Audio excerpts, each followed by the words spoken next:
கர்த்தருடைய பரிசுத்த நாமத்திற்கு ஸ்தோத்திரம் உண்டாவதாக. இன்றைய ஜீவவார்த்தை நிகழ்ச்சியை கேட்டுக்கொண்டிருக்கும் அனைவரையும் கர்த்தருடைய பரிசுத்த நாமத்தினால் வாழ்த்துகிறேன், ஆசீர்வதிக்கிறேன். இன்றைய தின தியானத்திற்கு தேவன் கொடுத்த வேத பகுதி, அது எரேமியா தீர்க்கதரிசி எழுதின புஸ்தகம் 7ஆம் அதிகாரம் 23ஆம் வசனம். எரேமியா 7:23.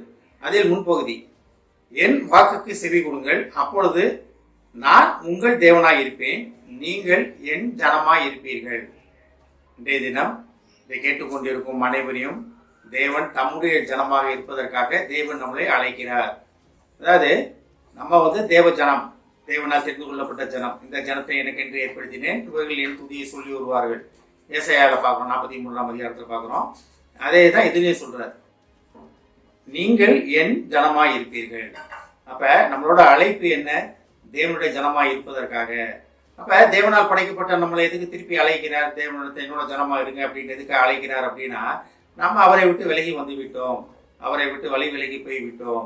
ஆனால் தான் திருப்பி நம்மளை பேர் சொல்லி அழைத்த தேவன் திருப்பி என்னோட ஜனமா இருங்கள் என்று அழைக்கிறார். அதாவது இதுல ஒரு பெரிய காரியம், இதுல மறைக்கப்பட்டு இருக்கிற ஒரு காரியம் என்னவென்றால், நம்ம தேவனால் படைக்கப்பட்டவங்க, அவங்க சாயலாக படைக்கப்பட்டவர்கள் எல்லாத்துக்குமே தெரியும்.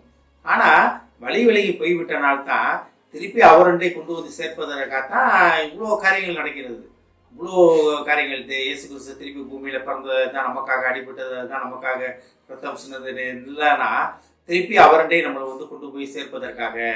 ஆனால் தான் நீங்கள் என் ஜனமா இருப்பீர்கள். அப்ப கன்ஃபார்மா சொல்றாரு, நீங்க நம்ம தேவ ஜனம். ஆனா நிறைய பேர் விட்டு விலகி போயிடுறோம், தேவனை விட்டு விலகி போயிடுறோம். ஆபத்துல கூப்பிடுறோம், தேவனை கூப்பிடுறோம், முடியாத ஆலயத்துக்கு வரோம், நான் டைத்து கொடுக்குறேன், எல்லாம் காரியமும் செய்யறோம். அதுல தவறே இல்லைன்னு சொல்ல முடியாது, யாருமே இல்லைன்னு சொல்ல முடியாது. ஆனாலும் அந்த காரியம் முடிந்து விட்டோம்னா திருப்பி நம்ம பழைய வாழ்க்கைக்கு, பழைய உலக வாழ்க்கைக்கு நம்ம திரும்பி சென்று விடுவதாக காணப்படுகிறோம். ஆனால் தான் தேவன் திருப்பி திருப்பி நம்மளை ஞாபகப்படுத்தி கொண்டே இருக்கிறார். நீங்களாம் என்னோட ஜனம், என் சாயலாக படைக்கப்பட்டவங்க, என் ஆவியாய் ஊதி உயிர்ப்பிக்கப்பட்டவங்க அப்படின்னு திருப்பி திருப்பி தேவன் சொல்லி கொண்டே இருக்கிறார். முழு வேதாகவும் நமக்கு அதான் சொல்லி கொண்டிருக்கிறது. நீங்க தேவனுடைய பிள்ளைகள், நீங்க தேவனுடைய பிள்ளைகள், என் சாயலாக படைக்கப்பட்டவங்க, நீங்க என்னுடைய பிள்ளைகளாக இருக்கும்படி அழைக்கப்பட்டிருக்கீங்க அப்படின்னு.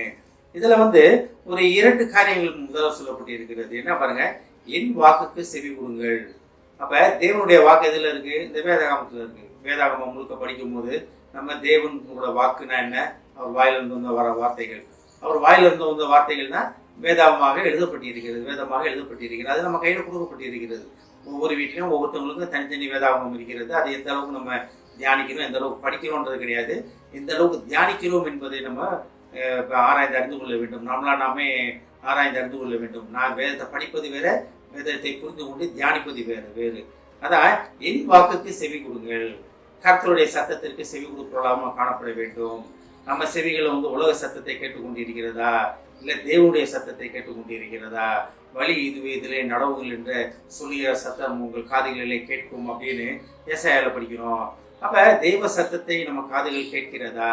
அப்ப என் வாக்குக்கு செவி கொடுங்கள், அப்பொழுது நான் உங்கள் தேவனாய் இருப்பேன். அப்ப இது ஒரு கண்டிஷன், ஒரே ஒரு கண்டிஷன். என்னது? நம்ம தேவனுடைய ஜனம், நமக்கு தேவன் தான் தலைவராக இருக்கணும், நம்மளுடைய அப்பாவா இருக்கணும். அப்படின்னா நம்ம செய்ய வேண்டிய ஒரே ஒரு காரியம் என்னவென்றால், தேவனுடைய வாக்குக்கு, தேவனுடைய வார்த்தைகளுக்கு, தேவனுடைய காரியங்களுக்கு செவி கொடுக்க வேண்டும். தேவன் அதற்காகத்தான் நம்ம அழைத்திருக்கிறார். அப்பா அம்மா சொல் கேட்கிற பிள்ளைகள் மேல அப்பா அம்மாவுக்கு கொஞ்சம் பிரியம் இருக்கும். அதுக்காக சொல் பேச்சு கேட்காத பிள்ளைகள் மேல அப்பா அம்மா விரட்டி விட்டுற மாட்டாங்க, ஓடு அப்படின்ட்டு.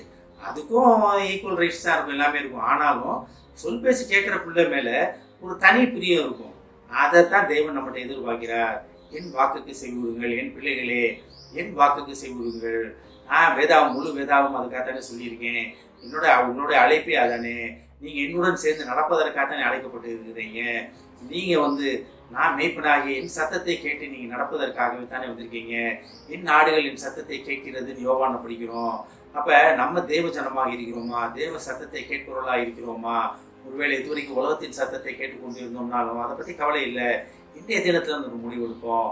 இன்றைய தினத்துல இருந்து நான் தேவனுடைய சத்தத்தை கேட்பேன், தேவ வாக்குக்கு நான் செவி கொடுப்பேன். நான் தேவ ஜனமாக, தேவனால் தெரிந்து கொள்ளப்பட்ட ஜனமாக, அழைக்கப்பட்ட ஜனமாக நான் இருப்பேன்னு ஒரு முடிவு எடுப்போம்.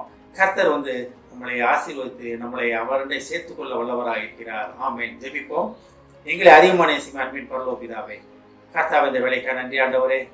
தாவனே, நாங்கள் உமது வாக்குக்கு செவி கொடுத்தாதபடி நடக்கும் பொழுது நீர் எங்கள் தேவனாக இருப்பீர்.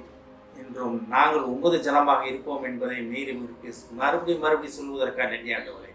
தகப்பனே, உமது அழைப்பை அறிந்து கொண்டு அழைப்பை தெரிந்து கொண்டு அதிலே நிலைத்து நிற்க எங்களுக்கு உதவி செய்யும் ஆண்டவரே.